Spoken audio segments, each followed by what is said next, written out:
మా ప్రజాప్రతినిధులు మీ దృష్టికి తీసుకొస్తున్నా. ఈ ప్రజాప్రతినిధులను గుర్తు చూడండి.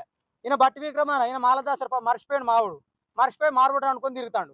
అన్న నువ్వు మాలోనివే మర్చిపోకు దయచేసి. నువ్వు మార్బోళ్ళు అనుకో, నువ్వు తిరగకు.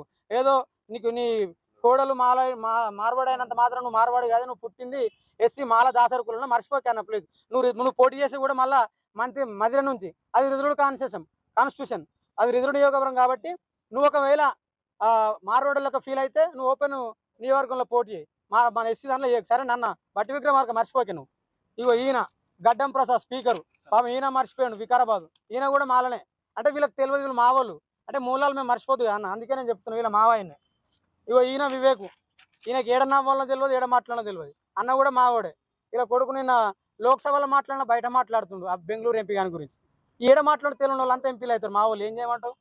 ఇగో ఈయన వంశకృష్ణ అచ్చంపేట పాపం అచ్చంపేటలో పిచ్చోడు ఉండని చెప్పి ఆగమం చేసిన అని చెప్పి మంచోని ఎక్కిచ్చారు మా వాళ్ళు. పాపం వాళ్ళకి అర్థం కాదు మనోడు ఇదే బ్యాచ్ అని.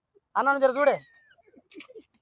ఇగో ఈయన పేరు ఈయన ఏంది ఆయన వినోద్ కుమార్. ఈయన చెన్నూరు ఎమ్మెల్యే బెల్లంపల్లి.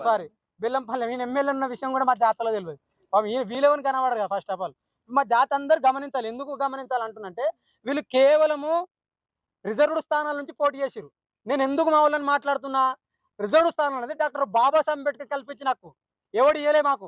డాక్టర్ బాబాసాహెబ్ అంబేద్కర్ కల్పించి నాకు కాబట్టి మాట్లాడుతున్నా. మీరు జనరల్ స్థానంలో పోటీ చేయరు, మీ గురించి మాట్లాడుతున్నా జైలు. నేను మీ గురించి మాట్లాడా. ఎందుకు మాట్లాడుతున్నా? మీరు పోటీ చేసింది, మీరు గెలిచింది మా స్థానాలు, అవి మా తాత కల్పించి నాకు కాబట్టి బరాబరి మాట్లాడతాం, బరాబరి బాధల్లో కూస్తాం. నువ్వేమని అనుకో. ఇక తర్వాత ఈయన మల్లు రవి ఎంపీ. ఈయన 70 దాటిండు. రేపంబైతే కాలు కూడా దాడతాడు. ఈయన కూడా మా గురించి మాట్లాడలే. ఇంకున్నారు. ఈయన వంశకృష్ణ, ఈయన పెద్దపల్లి. ఈయన మమ్మీ డాడీ పిల్లగాడు.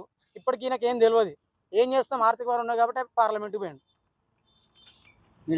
ఈయన మేడిపల్లి సత్యమన్న.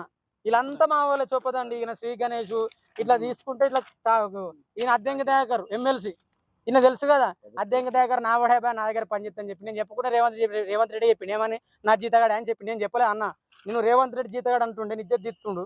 నువ్వు బయటకు రా, నువ్వు మా ఓడివి, నీ గురించి మేము అందరం ఉంటాం. ఇగో వీళ్ళంతా మా ప్రజాప్రతినిధులు మా గురించి మాట్లాడాల్సింది పోయి మా గురించి మాట్లాడిన దాఖలాలు లేవు.